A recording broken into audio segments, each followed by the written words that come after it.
పల్నాడు జిల్లా రెంటపాళ్ల పర్యటన సందర్భంగా జగన్మోహన్ రెడ్డి గారి పర్యటన ఏదైతే జరిగిందో ఆ పర్యటనలో భాగంగా ఏంటంటే చీలి సింగయ్య అనే వ్యక్తి మృతి చెందడం చాలామంది తెలిసిన విషయమే.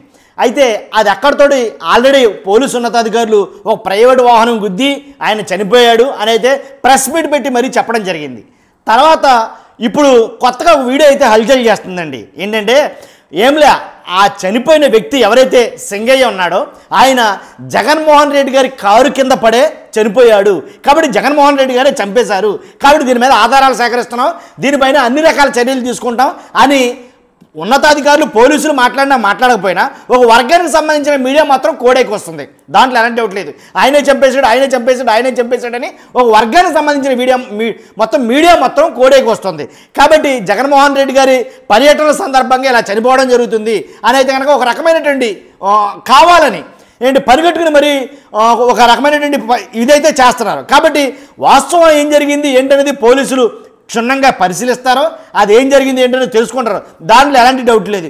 అలాగే ఇప్పుడు వైసీపీ నాయకులు ఏం చెప్తున్నారంటే కనుక జగన్మోహన్ రెడ్డి గారే చంపేశారని మీరంటే కనుక ఆల్రెడీ ముఖ్యమంత్రులు చంపిన జాబితాలు చాలా ఉన్నాయి కాబట్టి వాటి మాట ఏంటి, వాటి పరిస్థితి ఏంటి, వాటి మీద ఎవరి మీద మీరు చర్యలు తీసుకుంటారు అని అయితే వాళ్ళు మాట్లాడటం జరుగుతుందండి. ఎలా అంటే ఇప్పుడు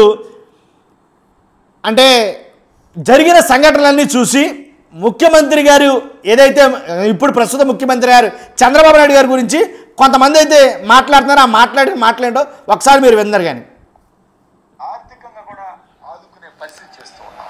వాళ్ళ కుటుంబానికి అండగా నిలబడతాం. పార్టీ అండగా నిలబడుతుంది. జగన్మోహన్ రెడ్డి గారు అండగా నిలబడతారు. వాళ్ళ సింగయ్య కుటుంబాన్ని కూడా నేను పరామర్శించారు. ఖచ్చితంగా మేము ఒకటే చెప్తా ఉన్నాం, ఎవరైనా సరే వైఎస్ఆర్ కాంగ్రెస్ పార్టీ ఈ యొక్క పొరపాట్లు ఏమైనా ఉంటే వాటి వలన ఎవరైనా ఇదైతే ఇబ్బంది జరిగినా సరే మేము వెళ్ళి వాళ్ళని ఆదుకునే పరిస్థితి చేస్తాం. ఎలా అంటేనండి ఒక్కసారి విందాం. చంద్రబాబు నాయుడు ఒకటే అడుగుతున్నాం, ఆయన 29 హత్యలు గోదావరి పుష్కరాల్లో కానీ, అట్లానే మరి కందుకూరులో 8 మంది, అట్లానే గుంటూరులో 3, మొత్తం కలిపి దాదాపు 40 మంది, ఇక్కడే 40 మరణాలు.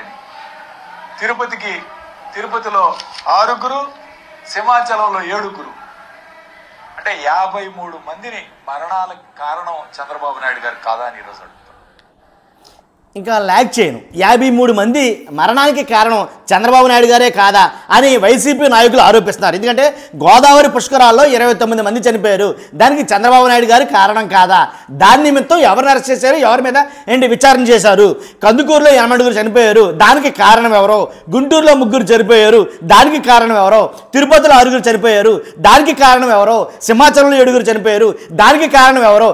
కాబట్టి ఇప్పుడు జగన్మోహన్ రెడ్డి గారి మీద కావాలని దుష్ప్రచారం చేయడం కోసం కాకపోతే జగన్మోహన్ రెడ్డి గారే చంపేశారు అన్నట్టుగా ప్రచారం చేస్తున్నారు కదా, అది ఎంతవరకు సమంజసం అని అయితే మాట్లాడతారు. వాస్తవానికి ఒకవేళ జగన్మోహన్ రెడ్డి గారి కారు కిందే ఇలాంటి దుర్ఘటన జరుగుంటే కనుక డ్రైవర్ని విచారిస్తారు, అలాగే ఏం జరిగింది ఏంటో క్షుణ్ణంగా తెలుసుకుంటారు. మరి ఎవరెవరి మీద కేసులు పెడతారని చెప్పలేం. కానీ నాకు తెలిసి డ్రైవర్ మీద కూడా అలాగే జగన్ గారి మీద కూడా కేసు పెట్టొచ్చు ఒకవేళ.